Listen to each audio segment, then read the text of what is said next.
पाठ 5 दोस्त की पोशाक। आओ इसे पढ़ें। पोशाक का मतलब होता है, मीनिंग है पहनने का कपड़ा। एक बार नसरुद्दीन अपने बहुत पुराने दोस्त जमाल साहब से मिले। अपने पुराने दोस्त से मिलकर वे बड़े खुश हुए। कुछ देर गपशप, गपशप का मतलब इधर उधर की बातचीत करने के बाद उन्होंने कहा, चलो दोस्त मोहल्ले में घूम आए। जमाल साहब ने जाने से मना कर दिया और कहा, अपनी इस मामूली सी पोशाक में मैं लोगों से नहीं मिल सकता। नसरुद्दीन ने कहा, बस इतनी सी बात।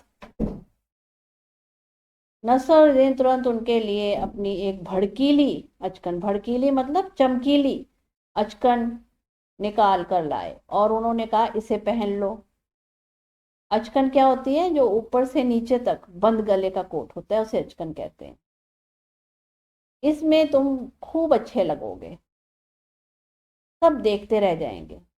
देखते रह जाएंगे मतलब चकित हो जाएंगे, हैरान हो जाएंगे।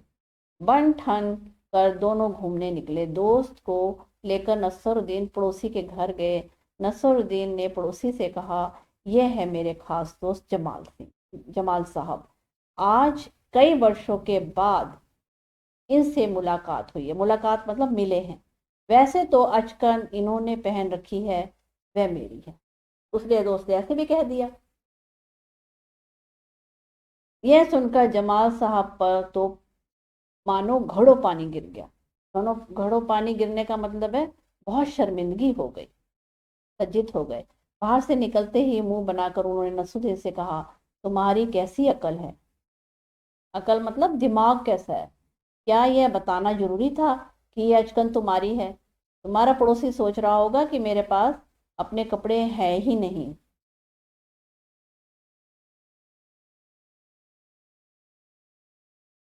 नसरुद्दीन ने माफी मांगते हुए कहा, गलती हो गई, अब ऐसा नहीं कहूंगा। अब नसरुद्दीन उन्हें हुसैन साहब से मिलवाने ले गए। हुसैन साहब ने गर्मजोशी से, गर्मजोशी मतलब, गर्मजोशी से का मतलब है बड़ी खुश होकर उनका स्वागत सत्कार, मतलब बड़े खुश होकर उनका सत्कार किया, आदर किया। जब जमाल साहब के बारे में पूछा तो नसरुद्दीन ने कहा, जमाल साहब मेरे पुराने दोस्त हैं और इन्होंने जो अचकन पहनी है वह इनकी अपनी ही है।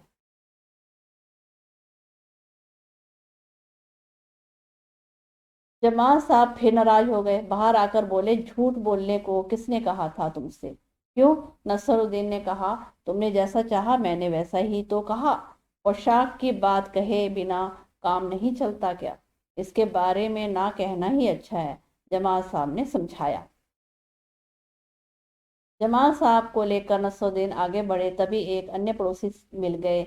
नसरुद्दीन जमाल साहब का परिचय, परिचय इंट्रोडक्शन, जानकारी देना उनसे करवाया। मैं आपका परिचय अपने पुराने दोस्त से करवा दूं। यह है जमाल साहब और इन्होंने जो अचकन पहनी है इसके बारे में मैं चुप ही रहूं तो अच्छा है। ऐसे उन्होंने बोला इस बार। आओ अभ्यास प्रश्न की तरफ चले। तुम्हारे सवाल, कहानी के बारे में कोई 5 प्रश्न बनाकर नीचे दी गई जगह में लिखो। कॉपी में उनके उत्तर लिखो। अब हमने यहाँ पे अपने आप ही बनाने हैं और उत्तर भी देने हैं। पहला बनाते हैं, नसरुद्दीन का दोस्त किसी को पोशाक के बारे में पता क्यों नहीं चलने देना चाहता था? तो इसका उत्तर है, क्योंकि उसे लग रहा था कि पड़ोसी उसके बारे में सोचेंगे कि मेरे पास तो अपने कपड़े हैं ही नहीं। दूसरा प्रश्न करेंगे, अपने दोस्त को नसरुद्दीन हुसैन साहब से मिलवाने लेकर गए, तब हुसैन साहब ने उनका स्वागत कैसे किया? उत्तर है, नसरुद्दीन अपने दोस्त को हुसैन साहब से मिलवाने लेकर गए तो उन्होंने उनका स्वागत बड़े ही गर्मजोशी के साथ किया। अगला प्रश्न, क्योंकि 5 प्रश्न करने हैं ना। अगला प्रश्न है दोस्तों, नसरुद्दीन ने अपने पड़ोसी से कहा कि मेरे दोस्त ने जो अचकन पहन रखी है वह मेरी है, तब उसका दोस्त को कैसा लगा? इसका उत्तर है, जब उसके दोस्त को बहुत बुरा लगा, उसका तो सिर्फ शर्मिंदगी से नीचे ही झुक गया। अगला प्रश्न करेंगे, नसरुद्दीन अपने पुराने दोस्त से मिलकर क्यों खुश हुए? नसरुद्दीन को अपने पुराने दोस्तों के साथ पुरानी बातें और गपशप करके बहुत अच्छा लगा, इसीलिए वे खुश हुए। अब लास्ट प्रश्न है, नसरुद्दीन ने अपने पुराने दोस्त को मोहल्ले वालों से मिलने समय अचकन के लिए क्या क्या कहा? उत्तर देंगे, नसरुद्दीन ने अपने पुराने दोस्त को मोहल्ले वालों से मिलते समय अचकन के बारे में 3 बातें बोली। पहली, इन्होंने तो अचकन पहन रखी है, वह मेरी है। दूसरी, इन्होंने जो अचकन पहनी है ये इनकी है, अपनी ही है। तीसरी, इन्होंने जो अचकन पहनी है उसके बारे में मैं चुप ही रहूं तो अच्छा है। अगला अभ्यास, तुम्हारी बात। नसरुद्दीन और जमाल साहब बन ठन कर घूमने के लिए निकले। तुम बन ठन कर कहाँ कहाँ जाते हो? इसका उत्तर है, हम बन ठन कर कहीं घूमने, दोस्त के मिलने और जन्मदिन पर या किसी उत्सव पे ही जाते हैं। तुम किस किस तरह से बनते ठनते हो? हम साफ सुथरे कपड़े पहनते हैं, जूतों में पॉलिश करते हैं और बालों को अच्छी कंघी करके जाते हैं। तुम्हारी समझ से क तीसरे मकान से बाहर निकलकर जमाल साहब ने नसरुद्दीन से क्या कहा होगा? इसका उत्तर है, तीसरे मकान से बाहर निकलते समय जमाल साहब ने नसरुद्दीन से कहा कि ये रखो अपनी अचकन और मुझे माफ करो। हाँ, जमाल साहब अपने मामूली से कपड़ों में घूमने क्यों नहीं जाना चाहते होंगे? जमाल साहब मामूली से कपड़ों में घूमने नहीं जाना चाहते थे क्योंकि उन्हें लग रहा था कि पड़ोसी उनके बारे में क्या सोचेंगे। क नसरुद्दीन अपनी अचकन के बारे में हमेशा क्यों बताते होंगे? नसरुद्दीन के मुंह में अचकन के बारे में अपने आप से ही निकल रहा होगा क्योंकि उनके अपनी सबसे सुंदर पोशाक अपने मित्र को पहना दी थी। गपशप। जब जमाल साहब और नसरुद्दीन हुसैन साहब के घर से बाहर निकले तो उन्होंने अपनी बेगम को नसरुद्दीन और जमाल साहब से मुलाकात का हिस्सा सुनाया। उन दोनों के बीच में क्या बातचीत हुई होगी, लिखकर बताओ। बेगम, कौन आया था? हुसैन साहब, नसरुद्दीन अपने दोस्त के साथ आया था। बेगम, क्या किसी खास काम से आए थे? आगे लिखेंगे। हुसैन साहब, अरे नहीं, आप तो जानती ही हैं, वह नसरुद्दीन को कह रहा था उसके दोस्तों ने अचकन पहनी थी, वह दोस्त की अपनी ही थी। बेगम, अरे तो क्या यही बताने के लिए अपने आपने मिलवाया था? हुसैन साहब, पता नहीं बेगम, मुझे तो खुद कुछ समझ नहीं आया। घूमना फिरना। नसरुद्दीन ने कहा, चलो दोस्त मोहल्ले में घूम आए। जब नसरुद्दीन अपने दोस्त से मिले, वे उसे अपना मोहल्ला दिखाने ले गए। जब तुम अपने दोस्तों से मिलते हो तब क्या क्या करते हो? उत्तर है इसका, जब मैं अपने दोस्त से मिलती हूँ तो मैं उन्हें अपने साथ लेकर मेरे आसपास का इलाका दिखाती हूँ, अपने पुराने दोस्तों से मिलवाती हूँ, उनके साथ पार्क में और मैदान में खेलने जाती हूँ।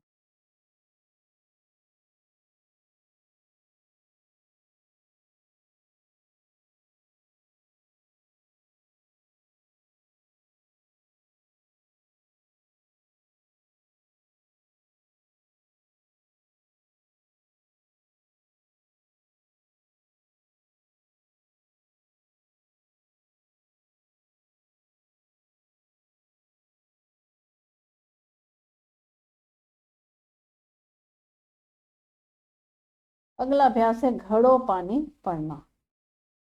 नसरुद्दीन की बात सुनकर जमाल साहब पर तो मानो घड़ों पानी पड़ गया। घड़ों पानी पड़ना एक मुहावरा है, इसका क्या मतलब हो सकता है, पता लगाओ। तुम इसका मतलब पता करने के लिए अपने साथियों या बड़ों से बातचीत कर सकते हो या शब्दकोश देख सकते हो। घड़ों पानी पड़ने का मतलब है शर्मिंदा होना।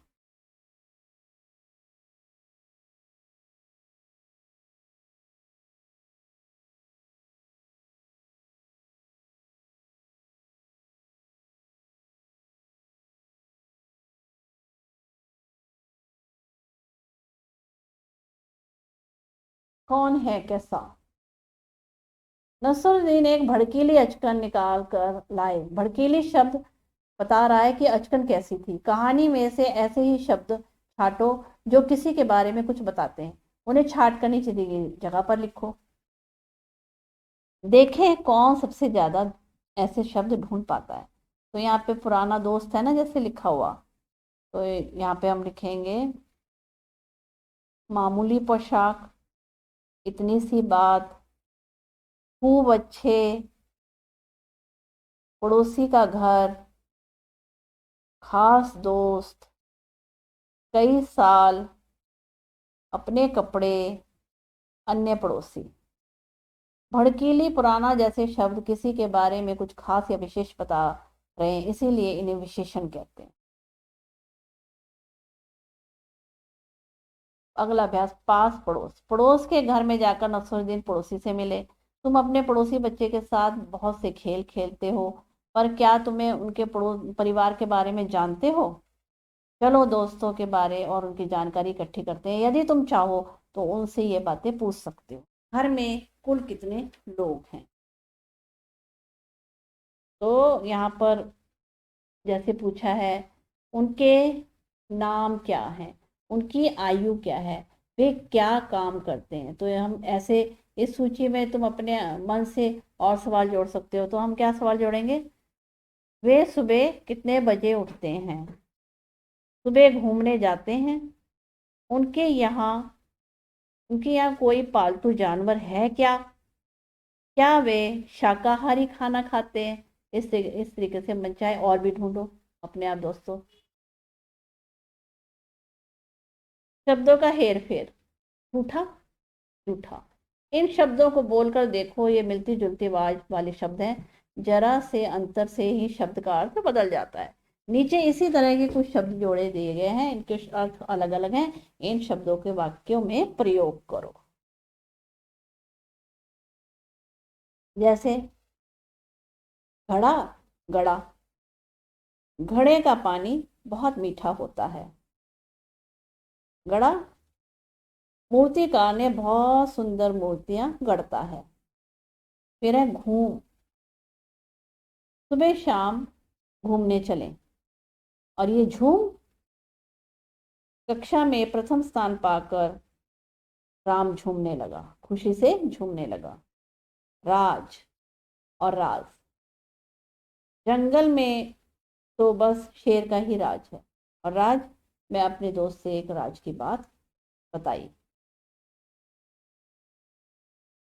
फन और फन, सांप बीन के आगे जो है अपना फन फैला देता है, नाचता है फन फैला के। फन, सुंदर कलाकारी बनाने के लिए फनकार का ही काम हो सकता है। सजा, दिवाली या दिवाली में अपने सभी लोग घर सजाते हैं। और सजा, टीचर का कहना ना मानने पर टीचर ने पूरी क्लास को सजा दी। खोल, कछुए की जो ऊपर की खोल होती है बहुत सख्त होती है। खौल, चाय का पानी खौल रहा है। नसरुद्दीन का निशाना। एक दिन नसरुद्दीन अपने दोस्तों के साथ बैठे बतिया रहे थे। बात ही बात में उन्होंने गप मारना शुरू कर दिया। तीरंदाजी में मेरा मुकाबला कोई नहीं कर सकता। मैं धनुष कसता हूँ और निशाना साधता हूँ और तीर छोड़ता हूँ, हूँ शू ऊ ऊ, और सीधे निशाने पर लगता है। दोस्तों का विश्वास नहीं हुआ। उन्होंने नसरुद्दीन की परीक्षा लेने का फैसला किया। एक दोस्त भागा भागा गया और तीर धनुष खरीद कर ले आया। नसरुद्दीन को थमाते हुए उसने कहा, ये लो तीर धनुष। खरीद कर लाया और उन्होंने कहा, ये लो तीर और धनुष, अब साधो अपना निशाना उस लक्ष्य पर। देखते ही तुम सच बोल रहे थे या झूठ। नसरुद्दीन फंस गए। उन्होंने धनुष अपने हाथों में उठाया, डोर खींची, निशाना साधा और छोड़ दिया तीर। क्यों ऊ, तीर निशाने पर नहीं लगा, बल्कि वह तो बीच में ही कहीं गिर गया। हा हा हा हा हा, सभी दोस्त हंसने लगे। क्या यही तुम्हारा बेहतरीन निशाना था? उन्होंने कहा। नहीं नहीं, हरगिज नहीं, यह तो कागजी का निशाना था। मैं तो तुम्हें दिखा रहा था कि कागजी कैसे निशाना लगाता है। इतना कहते हुए नसरुद्दीन ने दोबारा धनुष उठाया, डोर खींची, निशाना साधा और तीर को छोड़ा। ह्यूं हूं हूं। इस बार तीर पहले वाले तीर से भी थोड़ा आगे गिरा, पर निशाना फिर भी चूक गया। दोस्तों ने कहा, यह तो जरूर तुम्हारा ही निशाना था नसरुद्दीन। बिल्कुल नहीं, नसरुद्दीन ने कहा, यह मेरा नहीं, सेनापति का निशाना था। एक दोस्त ने ताना कसा, सूची में अब अगला कौन है? इतना सुनते ही उसने जमकर ठाका लगाया। नसरुद्दीन खामोश रहा और उसने चुपचाप एक और तीर उठाया। नसरुद्दीन ने एक बार फिर तीर चलाया। छ्यूं हूं हूं। इस बार तीर ठीक निशाने पर लग गया। सभी आश्चर्य से नसरुद्दीन की मुंह की तरफ बाएं ताकने लगे। इससे पहले कि कोई कुछ कह पाता, नसरुद्दीन ने एक विजेता के अंदाज में कहा, देखो, देखा तुमने, यह था मेरा निशाना। धन्यवाद दोस्तों, मेरे चैनल को सब्सक्राइब करें, वीडियो को शेयर एंड लाइक करें।